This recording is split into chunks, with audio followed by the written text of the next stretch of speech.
The millionaire, tired of self-interested relationships, decided to put 4 women to the test in an unexpected way. In a single afternoon, he handed out 4 credit cards with no limit and gave only one condition. They would have 24 hours to spend whatever they wanted. While 3 of them dove into luxury, jewelry, and extravagances, a silent and unexpected decision would completely change the course of that story. What that simple maid did with the card left the millionaire in tears and revealed a truth that took him decades to discover. Before continuing this surprising story, subscribe to the channel and prepare yourself to know an experiment that transformed money, pride, and love into an unforgettable lesson. The sun had not yet completely broken over the horizon of the lands of Fazenda Avelar when Rodrigo Celso Avelar rested his elbows on the balcony railing and looked at the coffee plantation that stretched as far as the eye could see. 52 years old, 3 decades building the largest agro-industrial conglomerate in the interior of São Paulo. 6,000 hectares of fertile land, full silos, fleets of trucks with the company crest, offices in the capital, and contracts with European exporters. And despite all this, that morning had the same taste as all the others: emptiness. He swirled the cup of coffee between his fingers without drinking. Inside, he heard the soft movement of someone sweeping the Portuguese stone corridor, the regular and discreet sound of a broom that he had already learned to recognize without needing to look. It was Marina, always Marina, arriving before dawn, working with a silent dedication that contrasted with the constant buzz that the others around him made a point of producing. Rodrigo was not a man given to easy sentimentalism. He had learned from an early age, when he still helped his father in the first sugarcane harvests, that the world rewarded those who worked with their heads down and did not let themselves be distracted by illusions. But illusions, he discovered decades later, did not come only from business. They came mainly from people. The first marriage had lasted 11 years and ended with a lawsuit that tore away a considerable slice of the assets he had barely finished building. The second lasted 4 years and left deeper scars than any division of property could explain. After that, he had closed a door inside himself and thrown away the key. But loneliness, he realized little by little, was not a solution. It was just another type of prison. It was on a Tuesday afternoon, while reviewing contracts in the farm office, that the idea arose. Not as an elaborate plan, but as an honest thought that he could no longer ignore. He wanted to know. He wanted to know if there was still someone in that world capable of seeing him beyond the surname and the zeros to the right in the bank account. There were 4 women in his life at that moment. 3 of them frequented the social circles to which he belonged, by obligation more than by will. Viviane, 44 years old, daughter of a retired senator from Mato Grosso, elegant and sharp as a well-kept barbecue knife. Claudia, 39 years old, a real estate businesswoman from Ribeirão Preto, who had approached him during a gala dinner 6 months ago, and Patricia, 47 years old, a former model converted into a lifestyle influencer, who rarely appeared without a camera or press advisor. All 3 were intelligent, beautiful, and articulate. All 3 treated him with an attention that he had learned to recognize as calculated. And there was Marina. Marina Souza was 38 years old and had worked at Fazenda Avelar for 4. She had come recommended by an agency from Franca, where she had worked in family homes for more than 10 years. She was discreet to the point of becoming almost invisible, punctual as the Swiss watches that Rodrigo collected, and absolutely incapable of flattery. In the 4 years she had worked there, she never asked for favors beyond what was necessary, never missed work without warning in advance, and never showed any special interest in the personal life of the boss. Rodrigo had decided. The experiment would happen that weekend.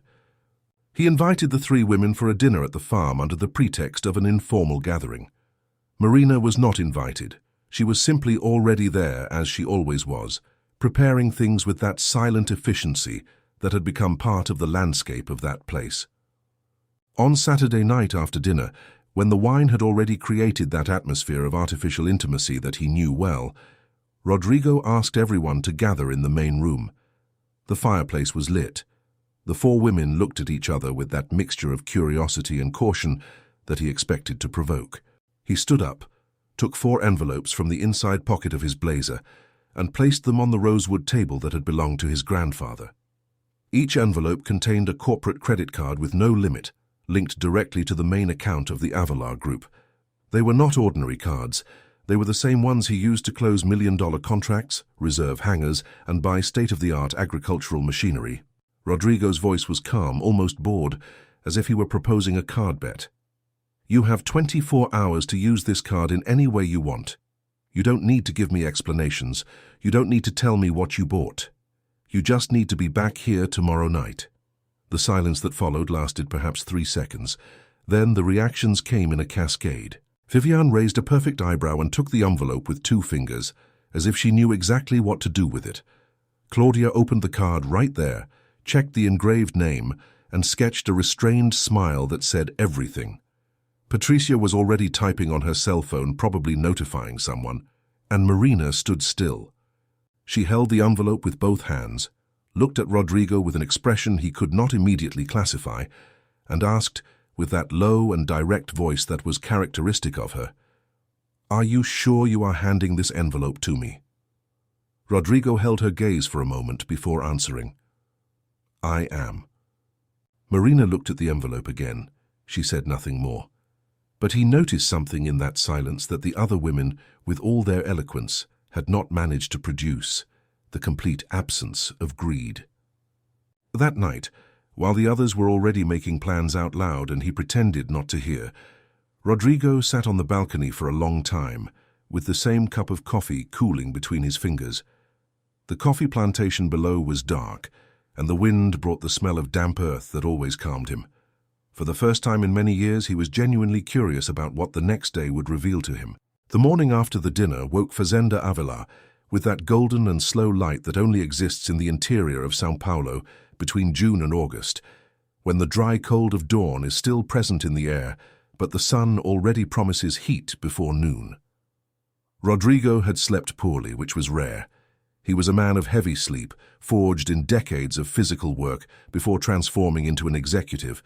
But that night the thoughts did not want to be quiet. At 6 in the morning he was already in the farm office. A large room with dark wood bookshelves, framed property maps on the wall, and a window that looked out onto the old corral that had been renovated into a processing center. He turned on the financial monitoring system of the Avalar Group, that panel that his control team used to track in real time all movements of the corporate cards. The first notifications had already arrived. Viviane had started at 7 in the morning, a time when the boutiques of Ribeirão Preto were not yet open to the general public, but were open to those who called in advance and mentioned the right surname. The first purchase, a pair of diamond earrings at a jewelry store on Presidente Vargas Avenue. Next, an Italian bag in a store that Rodrigo recognized because he had seen the name in magazines in his former office in São Paulo. Then dresses, shoes, an imported leather coat, and at 10 in the morning a notification that made him frown. The Ferrari dealership in Ribeirão had processed a down payment for a red sports model. It was not the purchase of the entire car, the financing would come later, but the signal had been given with his card. Rodrigo took note. He did not judge, at least not yet. He just observed. Claudia had taken a different path, quieter but equally revealing. The first movements were at a real estate brokerage in Campinas. She had researched the day before, Rodrigo concluded, because the speed with which she signed the proposal for an apartment in a noble neighborhood of the city did not match improvisation. Next, a jewelry store in the capital of São Paulo, then an investment management company where she had left an initial contribution, using the card as a guarantee of credibility. Claudia was not buying luxury on impulse. She was building assets with someone else's money. This, in a way, Rodrigo found more revealing than Viviane's Italian bag. Patricia was the one who moved the system the most in the early hours. Hotel Fasano in São Paulo, master suite, private spa, a designer store in Iguatemi, a custom clothing atelier that charged in advance, reservation at a Michelin-starred restaurant for lunch. And what most caught Rodrigo's attention, a professional photographic coverage service that had documented the entire morning of shopping for use on social networks. Patricia was not just spending. She was producing content about spending Rodrigo Avalar's money. That had an audacity that bordered on disrespect, and he spent a long time looking at that line of the statement, trying to decide what to feel. And then came Marina's notification. The first movement of her card had occurred at 8:40 in the morning at a private hospital in Franca. The value was high, but not absurd compared to what the others had spent. The transaction description said, cardiovascular surgical procedure, full payment in advance. Rodrigo stood up from his chair without realizing it. He stood still in front of the monitor for a long moment. Then he sat down again and called Davi, his trusted assistant, a 34-year-old man who had joined the Avalar group as an intern and survived 2 decades of the boss's difficult temperament thanks to a combination of competence and resilience. "I want to know who the patient of this procedure is," Rodrigo requested, pointing to the screen. "Don't invade any privacy. Just what the hospital discloses voluntarily if we ask." Davy looked at the screen and then at the boss without asking questions. 40 minutes later, he returned with simple information. The procedure had been scheduled urgently for a 63-year-old lady. The health plan would cover only part of the value. The rest had been pending for months on the waiting list of the public system. The full payment made that morning had moved the surgery forward by approximately 8 months. Rodrigo closed the monitoring panel and remained in silence for a time that Davi, experienced as he was, did not try to fill. Marina's second movement came at 10 in the morning. A higher education institution in Franca, payment of overdue monthly fees, and an advance of 2 years. The third at noon, a real estate agency, residential rental contract with 2 years paid in cash. And at 2 in the afternoon, a bookstore in the center of Franca processed a purchase of 16 reais and 90 centavos. 16 reais and 90 centavos. Rodrigo looked at that number for so long that the digits almost lost their meaning. He asked Davi to verify the establishment. Livraria Cultura do Povo, Voluntarios da Pátria Street, center of Franca. A small bookstore, the kind that still survived out of stubbornness in interior towns. He didn't ask for more information. He didn't need to. That afternoon, while the statements of the others continued to arrive in regular notifications like a drumbeat that didn't stop, Rodrigo Avelar stayed on the farm's balcony with a glass of water and his gaze lost in the coffee plantations. The wind brought a smell of eucalyptus from the reserve at the back of the property. He breathed deeply. There was one thing that money had not managed to teach him in 5 decades of life, and that woman had learned without needing any wealth, the difference between what we want and what we need, and the even greater difference between thinking of oneself and thinking of others. At 6 in the evening, Marina returned to the farm. She had gone to and from Franca in a simple car she had borrowed from a colleague. Rodrigo saw her cross the main courtyard with a small bag. She didn't bring bags, she didn't bring boxes. She didn't have the sparkle in her eyes of someone who just bought something for themselves. She had the countenance of someone who had just resolved something that had been weighing on them for a long time. She didn't know he was on the balcony. She didn't know he had followed every scent. Rodrigo said nothing that afternoon. He let the silence keep that for a little longer. But when she entered through the back door with that same calm step as always, he was certain that the experiment had ended, even if the night of revelations had not yet arrived. Sunday dawned with low clouds over the farm, the kind that promise a fine and persistent drizzle for the rest of the day. Rodrigo had requested that the closing dinner be prepared for 7 in the evening. Marina had been working since 6 in the morning, organizing the kitchen and the main hall with that same efficiency, without knowing that in a few hours she and not the guests would be the center of attention. The 3 women returned to the farm throughout the day. Viviane arrived first in an app car, carrying very little because she had sent her purchases to the address of a hotel in Ribeirão where she had stayed. She entered with that bearing of someone who knows they did well on a difficult test. Claudia arrived later, discreet and secure, the kind of woman who doesn't need much appearance because the confidence she carries already speaks for itself. Patricia was the last, arriving in a van with the logo of a production company that Rodrigo did not recognize, accompanied by an assistant who carried equipment. She had transformed the entire weekend into digital content material. Rodrigo received them with his usual courtesy, offered drinks on the porch and kept a light conversation about harvest, export, and the drought that had worried the region's producers that year. The 3 participated with different levels of excitement. Viviane spoke little, but when she spoke, she was precise. Claudia tried with some ease to insert the apartment in Campinas she had acquired into the middle of the conversation about agribusiness, as if she wanted Rodrigo to know she had used her head. Patricia barely paid attention to the conversation because she was answering messages on her cell phone, probably from people who had watched the stories she posted throughout the weekend. Marina circulated among them with trays and bottles, invisible in the way she had always been invisible. But Rodrigo noticed her in another way now. It was as if the last 24 hours had adjusted a lens that he had never realized was blurred. Dinner started at 7 sharp. Rice with piqui, country chicken, fried cassava with herbs, feijão tropeiro, all prepared by Marina with the regional recipe that Rodrigo had learned to love when he still lived in his father's house. Conversations flowed, wine circulated, and Rodrigo observed without haste. It was around 9 at night, when dessert was served and the last bottle opened, that he asked for silence. "I need to thank you for your presence here this weekend," he began, with the measured voice he used in shareholder meetings, the one that said what would come next was important. This dinner was not a common gathering. It was, in fact, the closing of an experiment I conducted with the 4 of you. There was an immediate silence. Patricia put her phone on the table for the first time in hours. Claudia straightened her back in the chair.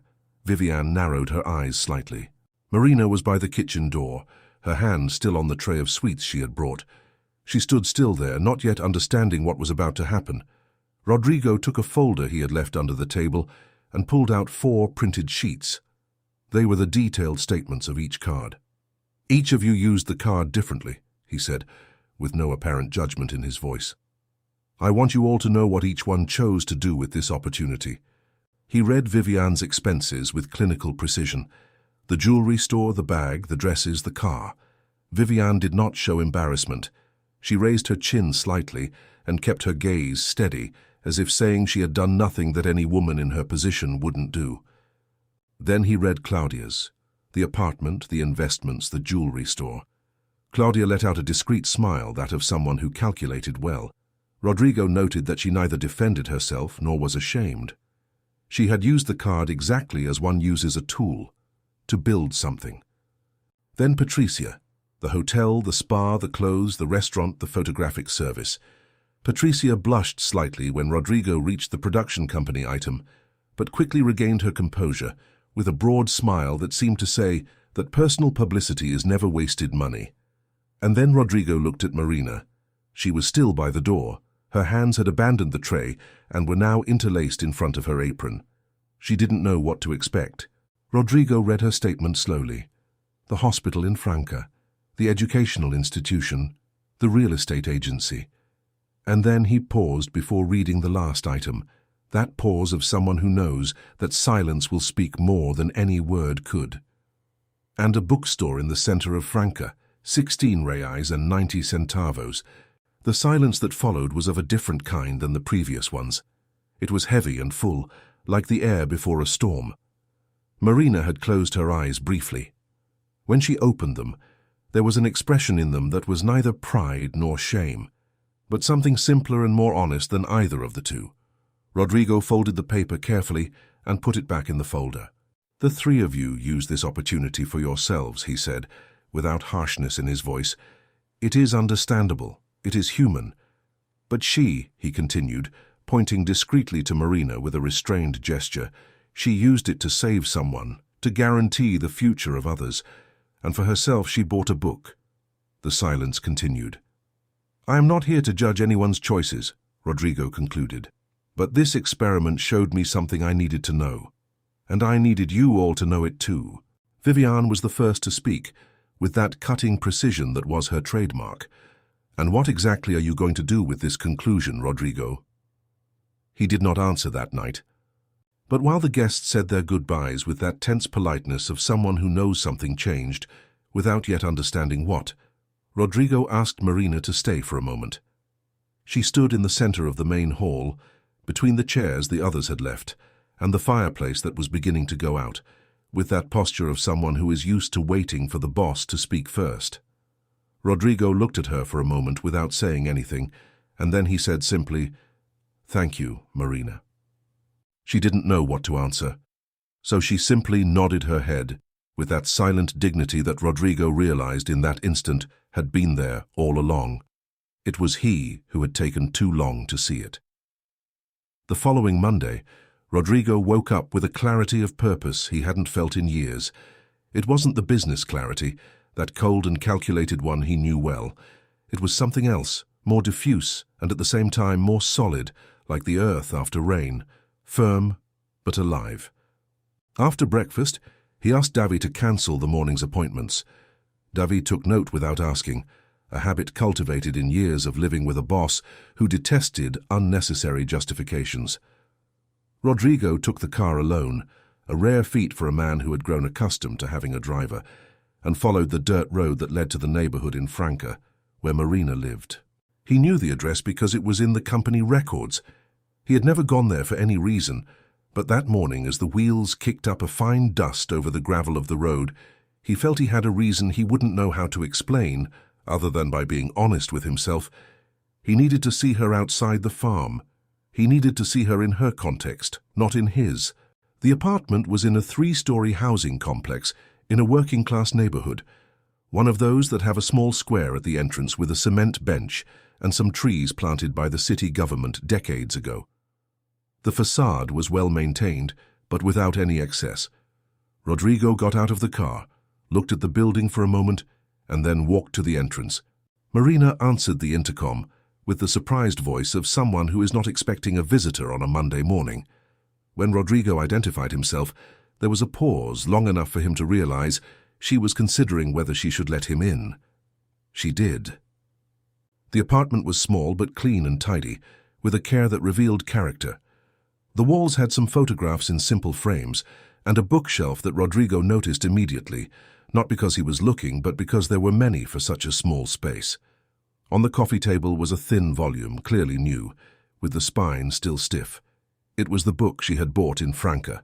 Marina was in an apron. She was preparing lunch to take in a lunchbox.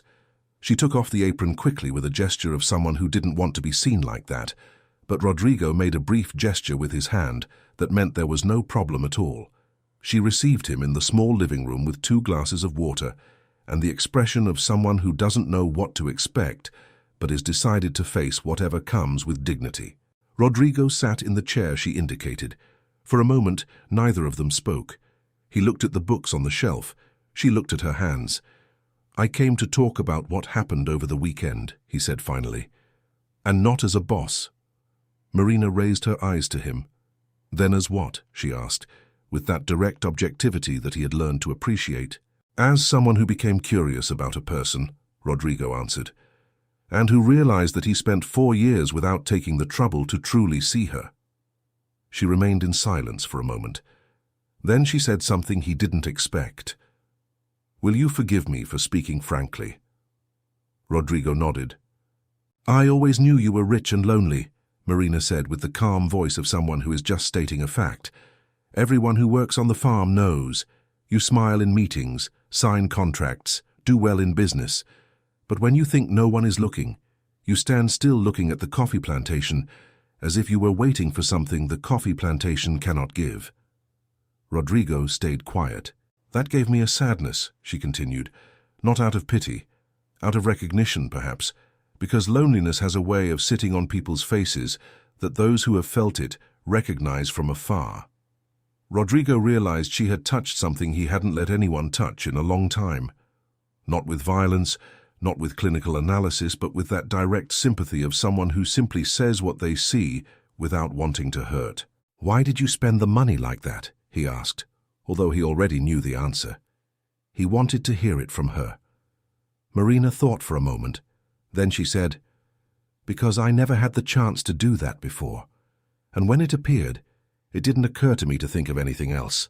"Your mother's surgery," Rodrigo said. She nodded. "It was scheduled for next year through the public system. I don't know if she—" Marina paused and took a deep breath. "I don't know if all that time was safe time. And the studies. My older sister had to drop out of college when she lost her job. She had already paid for 2 years. She lost everything. I paid what was left and advanced 2 more years so she wouldn't have to stop again. The rent? My family lived in fear of losing their housing. With the 2 years paid in advance, now they have time to reorganize. Rodrigo looked at her for a long moment. "And the book?" he said at last, with a different, lower voice. She then did something he didn't expect. She smiled, not a calculated smile or an embarrassed smile. A true smile, brief, that opened and closed like a window on a windy day. "That one was for me," she said simply. "Just for me." Rodrigo Avelar, who had spent 52 years building an empire of concrete things, felt in that moment something that contracts, real estate and coffee plantations had never managed to produce. He felt he was before someone real. He stayed another hour in the apartment. They talked about the farm, about Franca, about the book of poetry she had bought, and which was by a northeastern poet he didn't know. She read a passage out loud, with that low and firm voice, and Rodrigo listened without trying to analyze, a rare thing for a man used to evaluating everything all the time. When he stood up to leave, he said, "I would like to talk more times like this, if you want." Marina looked at him with attention. Then she said, "I need to think, Mr. Rodrigo." He accepted that. He accepted it because it was an honest answer, and because he had learned that weekend that honesty was worth more than any immediate certainty. In the weeks that followed, Fazenda Avelar lived through a transformation that the employees noticed before understanding. The boss had changed something, but no one knew exactly what to name it. He was more present, not in the sense of working more, but of appearing less absent. He asked questions he used to delegate. He had lunch on the balcony instead of the office. And, what most caught Davi's attention, he had stopped using his cell phone during breakfast. Marina, for her part, continued working with the same discipline as always. But there was something different in the way Rodrigo behaved when she was around. He didn't avoid her, nor did he look for her in an obvious way. It was more subtle. He paid attention when she spoke, which he didn't do before. Sometimes he would stand at the kitchen entrance a few seconds longer than necessary before moving on. The other employees noticed. Benedita, the cook who had worked on the farm for 12 years, told Davi one afternoon that the boss had the face of someone who discovered something he should have discovered a long time ago. Davi didn't answer, but he thought that Benedita, as usual, had hit the mark without knowing exactly what she was hitting. The second conversation between Rodrigo and Marina happened on a rainy afternoon, 3 weeks after the visit to the apartment. She had stayed late because one of the suppliers of cleaning products had delivered the wrong items, and it was necessary to check the stock. Rodrigo, who should have left at 5, had been stuck on a call from São Paulo that lasted longer than expected. They met on the covered balcony when the rain had already fully broken, and the temperature had suddenly dropped. Marina brought 2 coffees without being asked, placed one of the mugs near Rodrigo, and stood by the railing, looking at the rain with her hands on the warm mug. "Did you finish the book?" Rodrigo asked. She nodded without looking at him. "What did you think?" She thought before answering, which he had already learned was her way. "There was a poem that caught me. It's about a person who spends their whole life building a house, and when they finish they realize they built the house for someone who no longer exists, and that even so, the house is beautiful." Rodrigo was silent for a moment. "Do you think that's sad or beautiful?" Marina turned her face to him for the first time since they had started talking. "I think it's both things at the same time, just like most things that matter." Rodrigo looked at her for a moment that lasted a bit longer than a casual conversation allows. She didn't look away. There was in her a capacity to sustain silence without discomfort that he had noticed since the experiment dinner, and which now, in a different context, functioned as a kind of invitation without words. "My mother," Rodrigo said suddenly, his voice lower than usual, "built her entire life around my father. When he left, she no longer knew who she was. It took her years to find herself again. I always thought that was weakness. Over time, I understood it was something else." Marina waited. "I understood that she had truly loved," he continued, "and that always has a price. Only I drew the wrong conclusion. I decided not to pay the price. I decided not to love that way. And then I spent 30 years wondering why I felt empty." Marina looked back at the rain. "The problem wasn't love," she said. "It was that you chose the wrong people to try to love." Rodrigo let that land. "How do you know that?" he asked. Because everyone who works near you knows you are not easy, she said with simplicity, but they also know you are fair. And a fair person doesn't attract an honest person unintentionally. They attract the person who wants to use fairness for their own benefit. There was a logic in that which he didn't know how to counter immediately. And you? He asked. Why did you never try to use anything in your favor? She gave a slight shrug. Because it's not my way, and also because what I really needed was never on your farm. Rodrigo understood what she meant.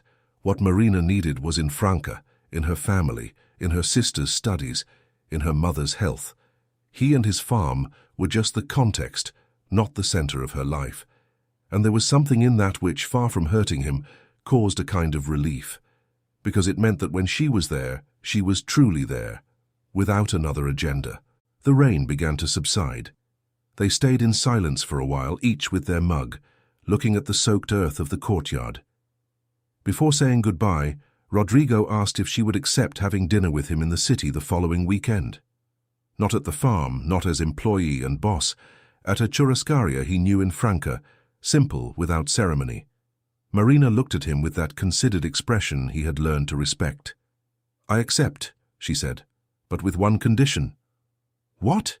That you don't show up with a driver or a special reservation, that it be equal to any other person. Rodrigo almost smiled. Almost, because he was still not completely used to it. Deal, he said. And he left before the rain returned, with the strange and slightly scary feeling that something was beginning that he did not control, and that for the first time in decades, this did not terrify him. What terrified him was not having it. The dinner at the churrascaria happened on a Friday. Rodrigo arrived alone in his own car, wearing a simple shirt without a tie. Marina was already there when he entered, sitting at a table in the back with a glass of water and the book of poems open on the checkered tablecloth. She closed it when she saw him arrive. They ordered picanha, cheese bread, feijão tropeiro, and talked for 3 hours without haste. It was different from the conversations at the farm, which always had the background of hierarchy, her uniform, and his rosewood table. There, in the noisy churrascaria with other families around, and the smell of embers in the air, they were just two people discovering what they had in common. They had more than Rodrigo expected. Both had grown up in families that worked the land, she in Franca, he in Ribeirão Preto, in a time when farming was a matter of survival and not corporate strategy. Both had learned early that money was scarce and that it was necessary to choose carefully where to put it. The difference was that Rodrigo had found the path that multiplied what he had, and Marina had stayed on a path that demanded more character than capital. She spoke of her mother, who had been a seamstress her whole life, and that the surgery marked not only a physical recovery, but a second chance that the family had feared would not come. She spoke of her older sister, the one who had returned to college after the monthly fees were paid off, who had called crying when she found out, and who still didn't know the source of the money because Marina had only said she had managed to get some help. She spoke of the family apartment and the relief it was to know that for 2 years no one would need to worry about rent. Rodrigo listened, not with the performative patience of someone waiting for their turn to speak, but with that attention that only arises when what the other says truly matters. And then Marina asked something that none of the other 3 women from the experiment had asked at any moment of that weekend. Why are you so alone? Rodrigo put down his glass of orange juice. Difficult question, he said. I know, she replied. That's why I asked. He was silent for a moment, then he said, I think I isolated myself little by little. Every disappointment I had, every relationship that ended badly, I took another brick from the wall and built a higher one, until it reached a point where the wall was so high that even I couldn't see what was on the other side. Marina looked at him with that serene attention that he had learned to recognize. And now can you? Rodrigo looked at her for a moment. I'm starting to think so. She didn't look away, but she also didn't advance. There was in her a kind of caution that wasn't coldness. It was respect for the rhythm of things, and that was also different from anything he had encountered before. They stayed until the restaurant began to close. When they left, the night was clear and cold. Rodrigo walked with her to the spot where she had left her car parked, an old but well-kept Fiat, and they said goodbye with a handshake that lasted a second longer than necessary. In the days that followed, something changed in the dynamics of the farm. Marina continued to be an employee, and Rodrigo continued to be the boss, but there was between them a level of mutual respect that the other employees noticed without being able to define. Benedita the cook told David that the boss had stopped looking at the coffee plantation with the face of someone who lost something. David said yes and didn't comment further. There was a second dinner, a third, an afternoon when Rodrigo took Marina to see the native forest reserve at the back of the farm, a place few knew because he rarely invited visitors. She stood for a long time looking at the trees, and then said it was the first time in years she felt she was in a completely silent place. Rodrigo understood what she meant, because he felt the same, but had only understood it when he was with her. Vivian called a week after the closing dinner of the experiment, with that controlled voice of someone offering a second chance without admitting that's what it is. Rodrigo answered, was brief and polite, and hung up without promises. Claudia sent an elegant text message saying she had liked the weekend very much and that she was available to talk whenever he wanted. He responded politely and did not return to the subject. Patricia posted on social media a series of photos from the weekend at the farm without mentioning the experiment, but using the images of the luxury she had bought, and Rodrigo saw that and felt only the confirmation of something he already knew. It was these absences, these conversations that didn't happen, that helped Rodrigo understand what was happening inside him. It wasn't just admiration for Marina, it was recognition. It was the kind of sensation that arises when, after a long time wearing clothes that don't fit well, you finally find something that seems made for you. But there was one thing he still hadn't said, a big thing, that he had carried for weeks and that needed to come out the right way, not in the office, not on the balcony, not at a churrascaria dinner. It needed to come out in the right place, at the right moment. And Rodrigo Avila, who had learned all his life that timing was everything in business, was beginning to learn that in feelings, timing also existed, but that it was of another kind. Not the timing of someone who calculates, but that of someone who simply knows when the time has come. The time came on an August afternoon when the interior of São Paulo was at the peak of the dry winter, with a blue sky that looked painted and air so clean that the mountain range at the back of the farm appeared with a sharpness that only exists in this season. Rodrigo had spent the morning in a meeting with the export managers, and the afternoon had become free in a way that rarely happened, as if the calendar had conspired for it. He found Marina in the side garden of the farm, where she was pruning the rose bushes she had planted 2 years ago on her own initiative, without anyone asking. The roses were of the variety that grows well in the interior climate, red and firm, and she treated them with the same discreet care she put into everything she touched. Rodrigo approached her without haste.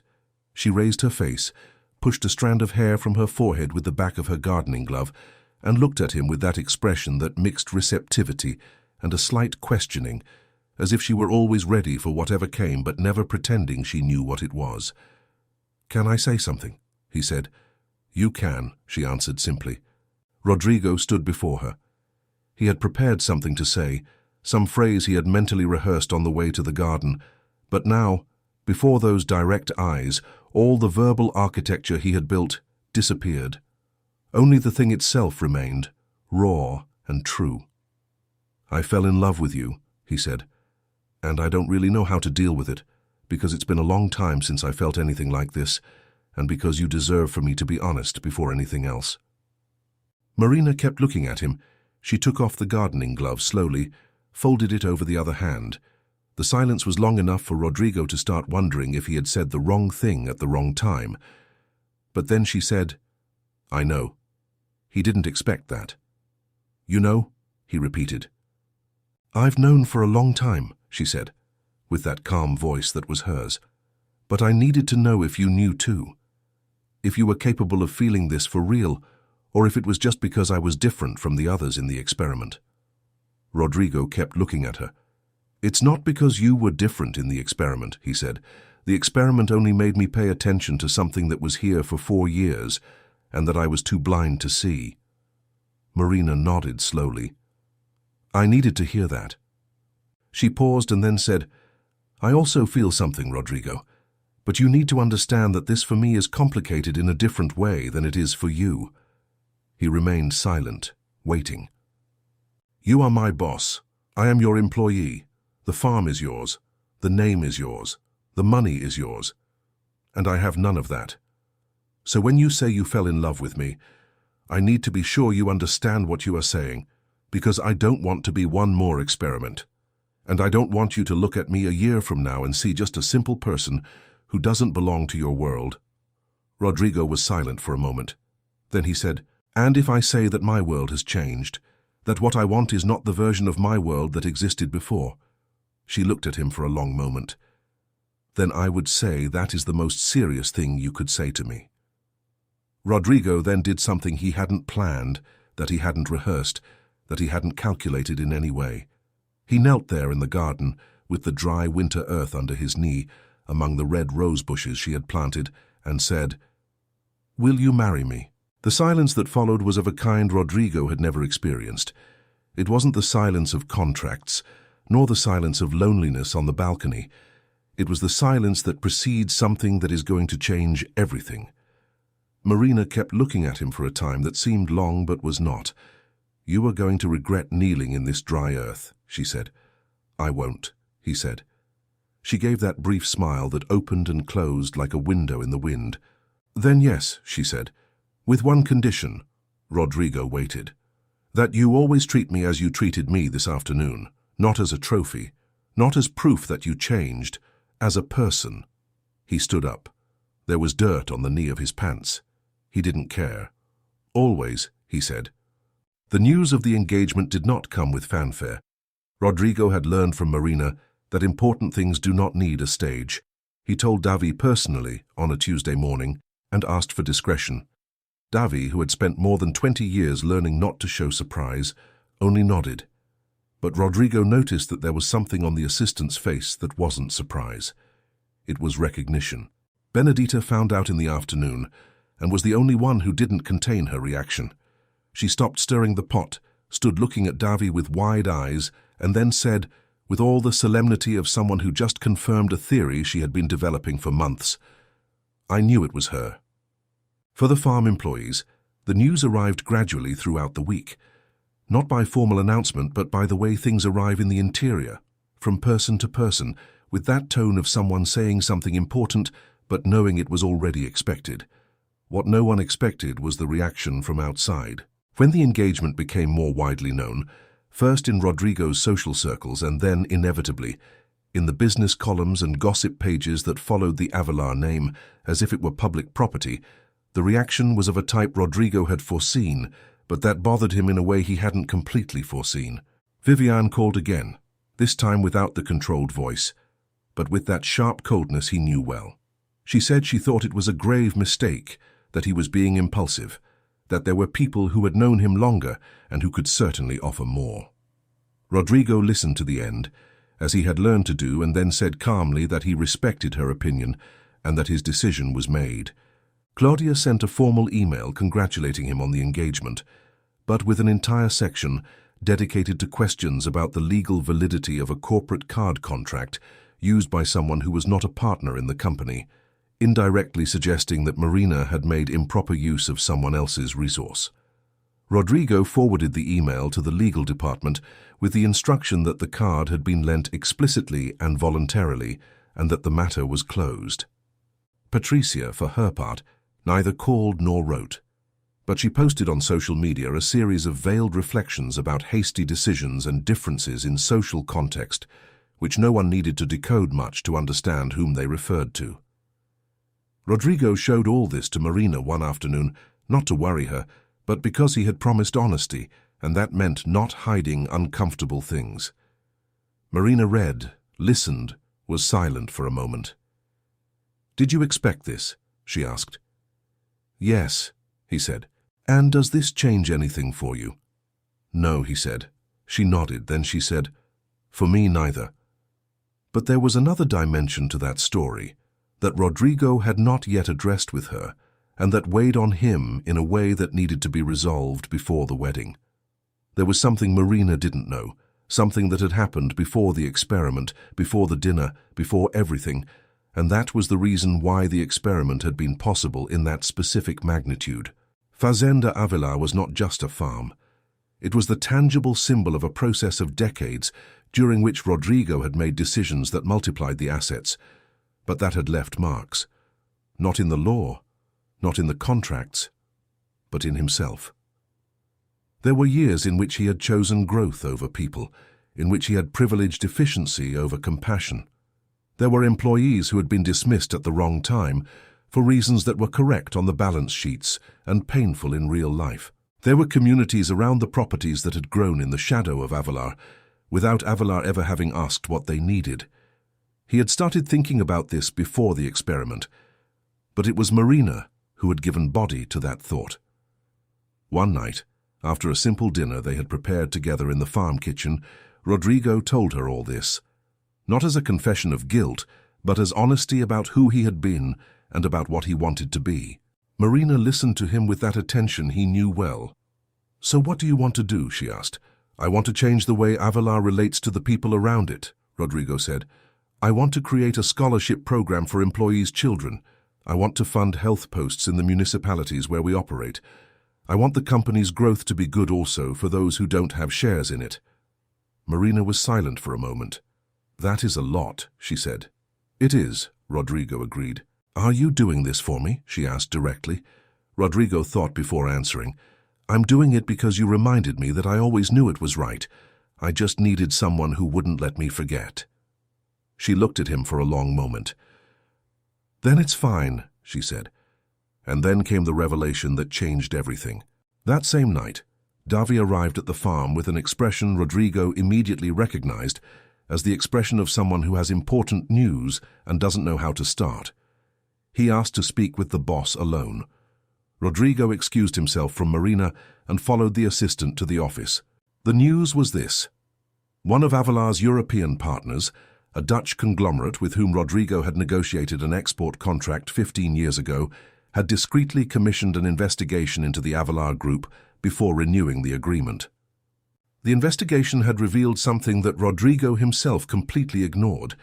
Years ago, in an agreement brokered by a representative who had already been dismissed, Avelar had signed a supply contract that included an exclusivity clause that, if activated by the European partner, would block any negotiation with competitors for a period of 10 years. The partner had activated the clause, and the new agreement that was being negotiated was incompatible with it. This meant that Avelar was facing a choice: honor the old contract and lose the new agreement, which was worth approximately 300 million euros over 5 years, or legally contest the clause, which would delay everything for years and stain the company's reputation in the European market. Rodrigo was silent for a long moment. Then he told Davi he needed a night to think. Davi left. Rodrigo stayed alone in the office for a while.